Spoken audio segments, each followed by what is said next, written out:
Okay, everyone. Let me introduce myself. My name is Farel Kafidiansyah, but you can call me Daryl.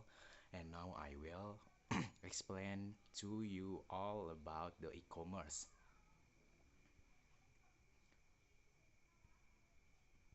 So, what is e-commerce? E-commerce is a transaction carried out online without involving the seller and buyer face to face. Nah, jadi maksudnya di sini tuh e-commerce ini adalah sebuah kegiatan yang dilakukan secara online dan itu tuh tanpa harus mempertemukan penjual dan pembeli secara tatap langsung. Contohnya itu misalnya seperti kita belanja melalui Shopee, Tokopedia, Lazada, dan juga marketplace lainnya. Apalagi ya?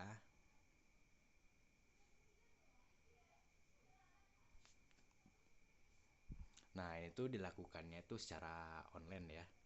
Dan juga lanjut ini pada karakteristik features.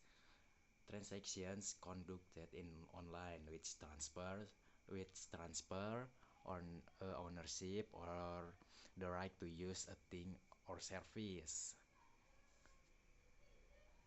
Jadi ini tuh maksudnya transaksi itu tuh dilakukan secara online sehingga kepemilikan barang atau hak penggunaan jasa berpindah melalui sistem digital.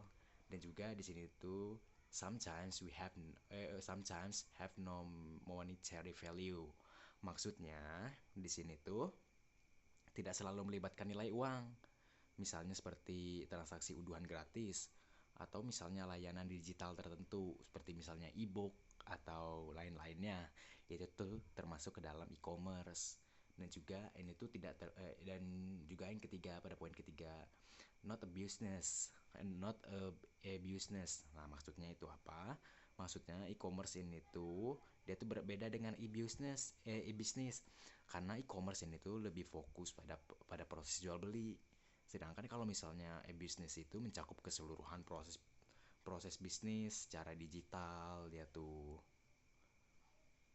Misalnya ya kalau si apa namanya e-commerce itu tuh dia tuh lengkap lah, dia tuh ada proses digitalnya termasuk pemasaran, manajemen SDM, keuangan, logistik, dan layanan pelanggan gitu. Sedangkan e-commerce itu tuh lebih sederhana, dia tuh tentang apa yang dijual aja.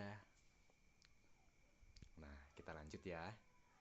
Pada benefit di sini tuh benefit wider market reach.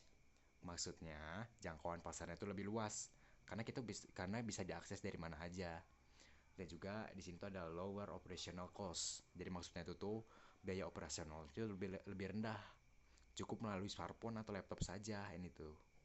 Dan juga di sini tuh fast and convenient transactions. Nah, maksudnya itu apa? Maksudnya transaksinya itu cepat gitu dan praktis, cukup melalui smartphone atau laptop. Dan juga information transparency. Dan maksudnya itu informasinya transparan ya, sudah jelas ya. Pembeli bisa melihat harga, ulasan, atau detail produk dengan jelas. Dan ya sekian saja presentasinya. Mari kita buka sesi tanya jawab. Di sini ada yang mau jawab, ada yang mau bertanya. Cukup satu aja ya karena untuk mempercepat durasi video karena sudah kemalaman. Oke, ada yang mau bertanya? Bertanya, Ya, silakan, Angelo. boleh kan? Ya, Ini pertanyaannya simpel sebenarnya. ya. Dari si e-commerce kan ya, dari si e-commerce itu sendiri apakah ada resikonya? Oh, di sini tuh e-commerce ya. E-commerce itu tuh ada beberapa risiko. Nah, saya akan menyebutkan risiko yang paling utamanya aja ya. Tiga teratas. Jadi di sini tuh persaingannya tuh ketat.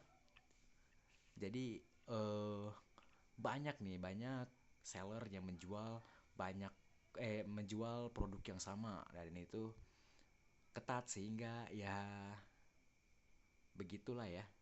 Ketat lah pokoknya saingannya tuh. Dan juga ada kerugian atau penipuan. Nah, kerugian itu eh tinggi risikonya tuh.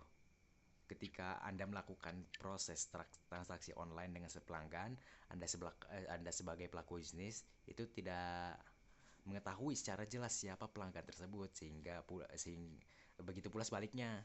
Dan inilah salah satu alasan mengapa penipuan rentan terjadi dan menyebabkan kerugian bagi pihak maupun pembeli ya. Dan juga ini tuh eh yang ketiga nih ya, permintaan pasar tuh sering berubah.